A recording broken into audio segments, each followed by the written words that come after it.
दोन्ही संघच टाकल्या गोळ्या आणि आम्हाला प्यायला दिलं. यम प्याला आणि तसाच झोपला.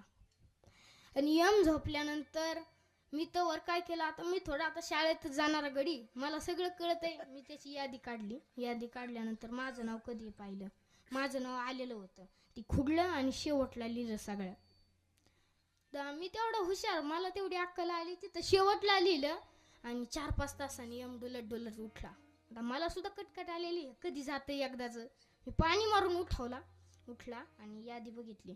म्हणलं राव चिंबळा, अंगेवाडी, बोरी, बेलवंडी लई माणसं नेली, परंतु तुमच्यासारखा चांगला माणूस कधीच भेटला नाही. अहो बाकीच्यांनी पाणी सुद्धा विचारलं नाही, तुम्ही चहा पाजला असं म्हणाल्यानंतर, चहा पाजला म्हटल्यानंतर यम जागा आणि पूर्णपणे त्याची जाग गेली. तेव्हा त्याने फाईल काढली, त्याची नाव. तो म्हणला आपण असं करू, तुमचा नंबर शेवटला येऊ आला पाहिजे, म्हणून काय करू, शेवटीपासून सुरुवात करू. आता बोंबला माझ्यावरच आलं. परंतु आता हसण्याचं जाऊ द्या, विषय जाऊ द्या हसण्याचा, परंतु त्याच्यातला मेन मुद्दा लक्षात घ्या की मरण कोणाला चुकवता आलं की आपल्याला एक ना एक दिवस जावंच लागतंय, त्याला कोणीच अडवू शकत नाही. परंतु तसा जर वास्तविकपणे विचार केला तर या पृथ्वी